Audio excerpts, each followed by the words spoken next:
We'll hit this soft key here and pull up the main menu. You can see it's a stamp motif here. Large target areas makes it very easy to hit them with the thumb. Considering it's already a 3-inch display and you've got large, graphical targets there, it's very easy to hit. Main menu. This is the settings menu. Totally scrollable. Haptic feedback as you're scrolling. If we open up the device, you can see the landscape view of the main menu. Again, stamps, but now there's no touch aspect to it, so you use the D-pad right down here to navigate. Again, we'll pull up the settings section.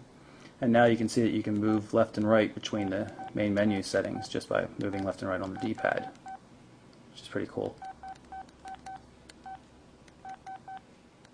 Pull up the touch settings. See vibrate type. Use the clear button down here to get back. And vibrate level, we can turn it up. Right now it's on low.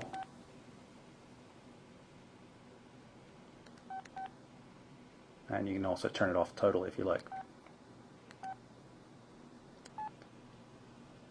Most applications on the device will run in landscape or portrait mode and run on either display.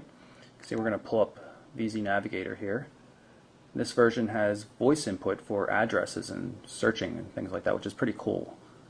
See, a little message will pop up here telling you of that. We don't need to be reminded of it again. So for example, local search, this is very much like we've seen on some of the Samsung Instincts for Sprint.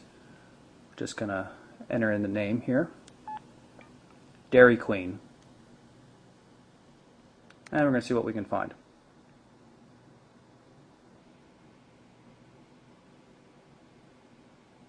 And of course it's found the nearest Dairy Queen. I'm going to demonstrate how the voice input works for entering an address, which is convenient when you're driving and things like that. Just hold down the send button here when you're in one of the input fields. 123 Main Street, Solderton, Pennsylvania. And we'll tell it to find that, see what it comes back with.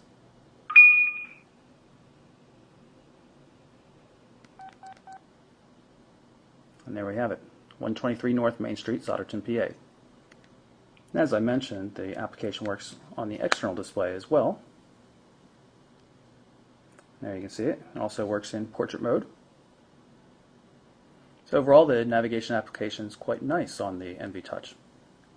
Bring up the messaging application. You can see we've got support for text and picture messages.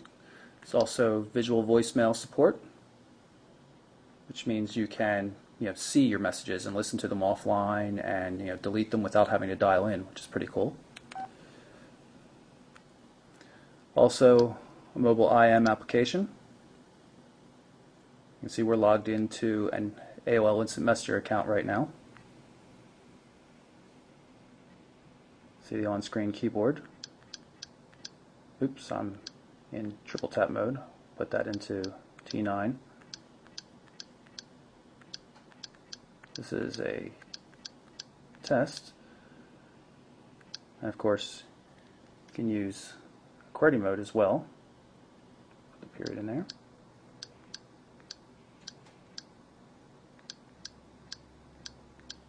Haptic feedback.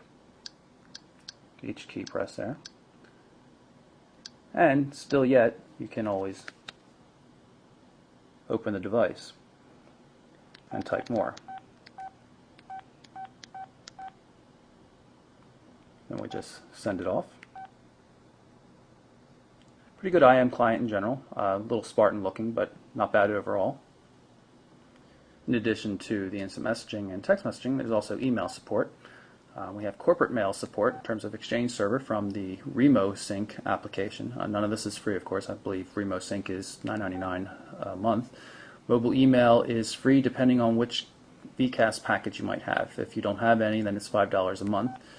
You can see we've got a Gmail account loaded up on this. It supports a lot of different accounts though.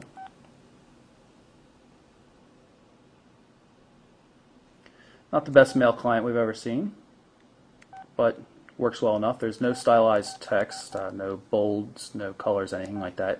Scrolling is very slow. You can't hold it down, hold down the D-pad to scroll, but if you flip it to the outside and use the touchscreen instead, then you'll have a much easier time of it.